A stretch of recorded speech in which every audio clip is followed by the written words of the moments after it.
Evelyn arrived in Havenwood seeking refuge from a life unraveling in the city. The small Maine town, with its postcard-perfect Main Street and serene lake, offered a promise of peace.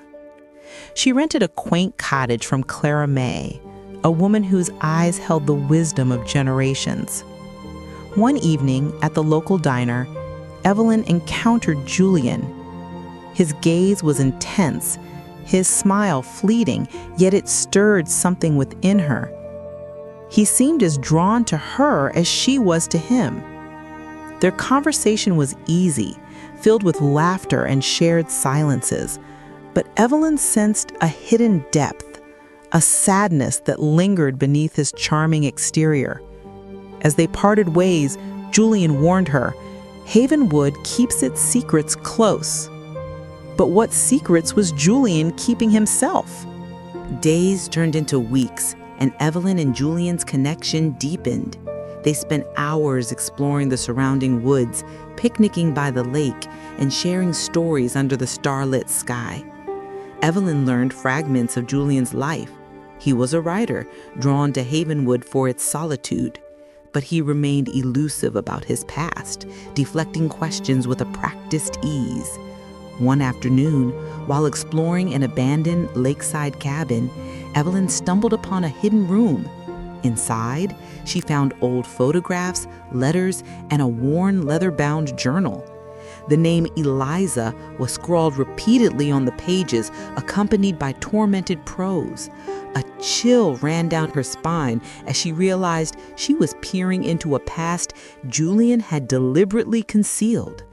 Who was Eliza, and what did she mean to Julian? Confronting Julian about her discovery, Evelyn was met with a wall of resistance. He dismissed the journal as an old project, a figment of his writer's imagination. But Evelyn saw the flicker of fear in his eyes, the tightening of his jaw. Unconvinced, she sought answers from Clara May. The old woman hesitated, then revealed a local legend. Years ago, a young woman named Eliza had mysteriously disappeared from Havenwood. The town whispered of a tragic love affair, a jealous rage, and a body lost to the lake. Clara May's words cast a long shadow over Evelyn's burgeoning love. Could Julian be connected to Eliza's disappearance? The thought was unbearable, yet the evidence mounted against him. Was the man she was falling in love with capable of such darkness? Torn between her heart and her growing suspicions, Evelyn decided to investigate further. She confided in Sheriff Brody, a man hardened by years of small-town crime, but known for his unwavering sense of justice. Brody, initially skeptical, agreed to reopen the cold case. Together, they delved into old police files, interviewed longtime residents, and pieced together the fragments of Eliza's life. The investigation led them back to the abandoned cabin, where they discovered a hidden compartment beneath the floorboards. Inside, they found Eliza's missing necklace, a silver locket engraved with the initials J.T. The evidence was damning. Brody prepared to arrest Julian, but Evelyn hesitated. She needed to know the truth straight from his lips. Could Julian explain away such irrefutable evidence, or was this the end of their love story?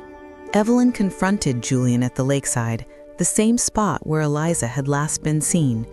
Under the pale moonlight, he finally confessed. Eliza was his sister. He paused, his voice cracking, and revealed the truth. Eliza had been struggling with severe mental illness, and one night, in a moment of despair, she had taken her own life by walking into the lake. Julian, devastated and ashamed, had covered up her death, fearing the stigma and judgment of the small town. The journal was his attempt to process his grief, to keep her memory alive, the necklace he made for her as kids. Evelyn, understanding washing over her, reached out and took his hand. As the first light of dawn broke over Havenwood, Julian turned himself in to Sheriff Brody, finally ready to face the consequences of his actions and find peace for himself and Eliza. by revealing the truth to the town of Havenwood, their hearts now finally at peace.